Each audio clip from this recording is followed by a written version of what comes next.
अर्थशास्त्र। अर्थशास्त्र वह शास्त्र है, वह शास्त्र जो सीमित संसाधनों का इस ढंग से, इस प्रकार से बंटवारा करता है, जो सीमित संसाधनों का इस प्रकार से बंटवारा करता है कि जो उत्पादक है, उत्पादक को अधिक से अधिक लाभ। हमारे पास जो संसाधन है, संसाधन है क्या, मुख्य रूप से जो हमारे पास संसाधन है वो है भूमि है, श्रम है, पूंजी है और उद्यम। ये चार मुख्य रूप से हमारे पास संसाधन है। अर्थशास्त्र इन सीमित संसाधनों का, ये संसाधन सारे के सारे क्या है, सीमित है, तो अर्थशास्त्र क्या करता है, इन सीमित संसाधनों का बंटवारा करता है। सीमित संसाधनों का बंटवारा इस प्रकार से बंटवारा करता है, इस ढंग से बंटवारा करता है कि जो उत्पादक है, उत्पादक को अधिक से अधिक लाभ हो, उत्पादक को अधिक से अधिक लाभ हो, जो उत्पादक है उत्पादक को लाभ प्राप्त हो, जो उपभोक्ता है उपभोक्ता को संतुष्टि प्राप्त हो, और जो समाज है समाज का कल्याण। अर्थशास्त्र अर्थशास्त्र सीमित संसाधनों का इस प्रकार से बंटवारा करता है। अर्थशास्त्र सीमित संसाधनों का इस प्रकार से बंटवारा करता है कि उत्पादक को लाभ प्राप्त हो, उपभोक्ता को संतुष्टि प्राप्त हो और समाज का कल्याण हो। ये अर्थशास्त्र है। अब अर्थशास्त्र जो होता है दो प्रकार का होता है। अर्थशास्त्र दो प्रकार का होता है, एक व्यष्टि और एक समष्टि। अर्थशास्त्र दो प्रकार का, एक व्यष्टि और एक समष्टि। व्यष्टि अर्थशास्त्र क्या है, समष्टि अर्थशास्त्र दो प्रकार के, एक व्यष्टि और एक समष्टि। व्यष्टि अर्थशास्त्र का मतलब है सूक्ष्म, समष्टि अर्थशास्त्र का मतलब है समग्र या संपूर्ण। सूक्ष्म मतलब व्यक्तिगत, छोटी सी इकाई, छोटी सी इकाई।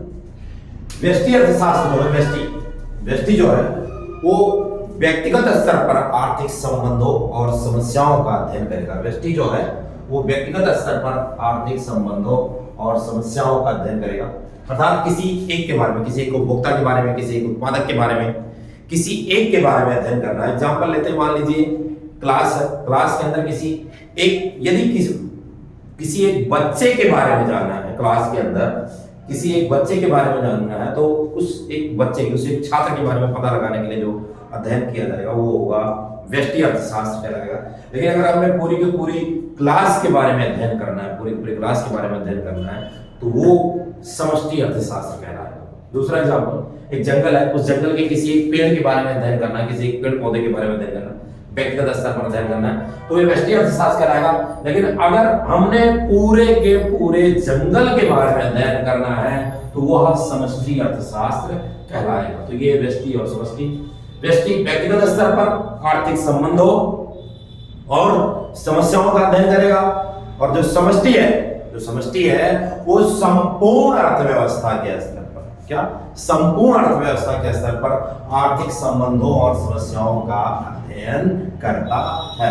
जब हम व्यष्टि पढ़ेंगे तो व्यष्टि में समष्टि का चर स्थिर होता है, व्यष्टि में समष्टि के चर क्या होते हैं, स्थिर होते हैं। और जब हम समष्टि पढ़ेंगे तो समष्टि में व्यष्टि के चर स्थिर होते हैं। आगे हम पढ़ेंगे आर्थिक समस्या क्या। आर्थिक समस्या जो है बेटा चयन की समस्या है। किसकी समस्या, चयन की समस्या। आर्थिक समस्या चयन की समस्या है। आर्थिक समस्या क्या है, चयन की समस्या है। क्यों उत्पन्न होता है ये चयन की समस्या, उत्पन्न क्यों होती है, क्योंकि जो हमारे पास संसाधन जो है, हमारे पास संसाधन सीमित है। दूसरा, संसाधनों के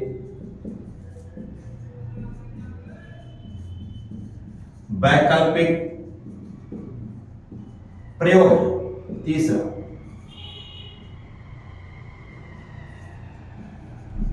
मानवीय आवश्यकता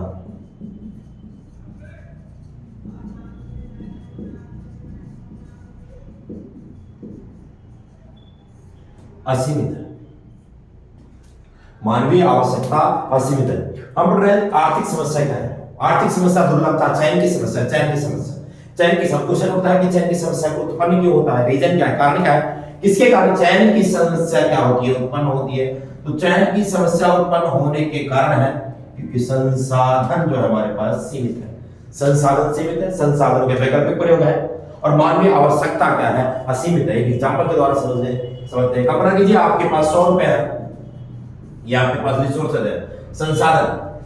ये 100 रुपए आप मार्केट में गए खर्च करने के लिए, अर्थात कुछ खाने पीने के लिए गए, खाने के लिए गए, तो आपके पास मार्केट में जो उपलब्ध है, ऑप्शन उपलब्ध है, तो बहुत सारे ऑप्शन उपलब्ध है, बहुत सारे विकल्प हैं। Chow mein, momos, roll, finger etcetera, दूध और क्या कहते हैं, समोसा, ब्रेड पकौड़े, जूस में आ जाता है, फ्रूट आ जाता है, मिठाई, स्वीट्स आ जाते हैं। ऐसे आपके पास बहुत सारे विकल्प है, लेकिन आपके पास संसाधन सीमित है। आपके पास है कितने? 100 रुपए है। उन 100 रुपए से उन 100 रुपए को खर्च करने के लिए आपके पास विकल्प कितने हैं? बहुत सारे, अनलिमिटेड है, बहुत सारे विकल्प हैं। और मानवीय आवश्यकता, आपकी जो जरूरत है वो अनलिमिटेड है। आप सोच रहे हैं कि इस 100 रुपए से सब कुछ हम क्या कर लें, प्राप्त कर। तो इसी की वजह से इसी की वजह से क्या होता है, आर्थिक समस्या क्या होती है, उत्पन्न होती है कि हम ये जो 100 रुपए हैं, इस 100 रुपए को कहां पर खर्च करें, 100 रुपए को कहां खर्च करें। यही है चयन की समस्या। और उत्पन्न होने का रीजन क्या है? क्योंकि हमारे पास लिमिटेड मनी है, संसाधन क्या है हमारे पास? लिमिटेड है, सीमित में है। और उस संसाधन को खर्च करने के लिए हमारे पास विकल्प क्या है? बहुत सारे हैं। और मानवीय आवश्यकता, अर्थात हम लोग जो होते हैं, यानी इंसान जो है, मानव जो है, उनकी जरूरतें क्या होती हैं? अनलिमिटेड होती हैं, असीमित होती हैं। उनकी जरूरतें कभी पूरी नहीं होती। यही कारण है कि आर्थिक समस्या क्या होती है, उत्पन्न होती है। तो हमने सीखा आर्थिक समस्या क्या है। आर्थिक समस्या चयन की समस्या है, उत्पन्न होकर संसाधन सीमित है, संसाधनों के वैकल्पिक प्रयोग है, और मानवीय आवश्यकता असीमित है। मानवीय आवश्यकता असीमित है। अगला पॉइंट आता है आदर्शात्मक अर्थशास्त्र क्या है? आदर्शात्मक अर्थशास्त्र। आदर्शात्मक अर्थशास्त्र एक ऐसा शास्त्र जिसका संबंध सुझावों से, विचारों से, इसमें सुझाव और विचार प्रकट किए जाते हैं। सुझावों से, विचारों से, सुझाव प्रकट किए जाते हैं, विचार प्रकट किए जाते हैं, ओपिनियन, अपने एडवाइस दिए जाते हैं, ओपिनियन दिया जाता है कि ऐसा होना चाहिए, ऐसा होना चाहिए।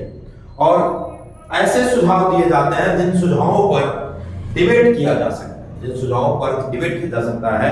जैसे एक एग्जांपल लेते हैं भाई, जनसंख्या नियंत्रण कानून लागू होना चाहिए, पूरे भारत पर जनसंख्या नियंत्रण कानून लागू होना चाहिए। ठीक है, तो कुछ लोग इसका क्या करेंगे, सपोर्ट करेंगे कि हाँ भाई जनसंख्या नियंत्रण क्या होना चाहिए, लागू होना चाहिए, जनसंख्या दिन पर दिन बढ़ती जा रही है। लेकिन कुछ लोग समाज के अंदर ऐसे भी कुछ बुद्धिजीवी लोग होंगे जो बोलेंगे नहीं, आप हमारे व्यक्तिगत मामले में क्या कर रहे हो, दखल दे रहे हो, हम अपनी श्रद्धा भक्ति से जितना मर्जी उतना पैदा करेंगे। ठीक है, तो कुछ ऐसा होता है आदर्शात्मक अर्थशास्त्र जिसका संबंध किससे है? सुझावों से है, विचारों से। यहाँ पर अपने विचार प्रकट किए जाते हैं, अपने विचार प्रकट किए जाते हैं, सुझाव दिया जाता है, ऐसा होना चाहिए, ऐसा होना चाहिए। ठीक है, इसमें ऐसा सेंटेंस बोला जाता है जिस पर डिबेट होता है, जिस पर डिबेट किया जा सकता है। ठीक है, और इनको क्रॉस वेरीफाई, जो सेंटेंस होते हैं इन्हें क्रॉस वेरीफाई नहीं किया जा सकता है। ये अर्थशास्त्र है आदर्शात्मक अर्थशास्त्र, जिसका संबंध सुझाव और विचारों से है। सुझाव और विचारों से क्या होना चाहिए, ऐसे सेंटेंस इसके अंदर क्या किए जाते हैं, बोले जाते हैं क्या होना चाहिए, क्या होना चाहिए, क्या होना चाहिए।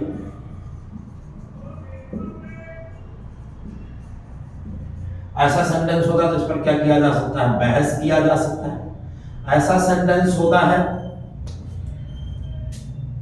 जिसकी सत्यता की जांच नहीं की जा सकती।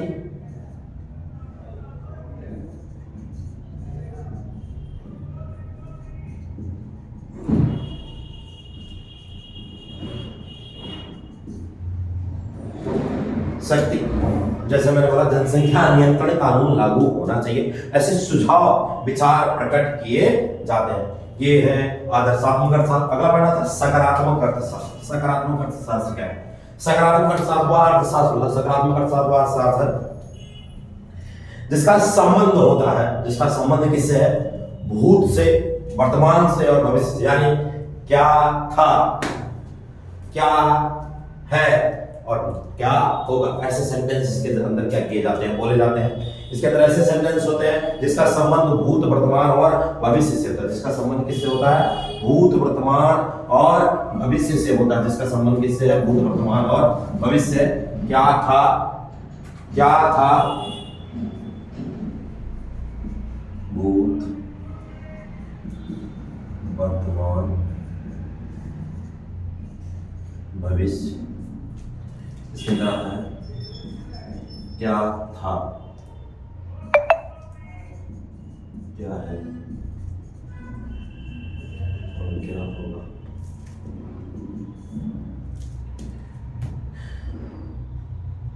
भूत वर्तमान जिसका संबंध सत्यता की जांच की जा सकती है, सत्यता की जांच।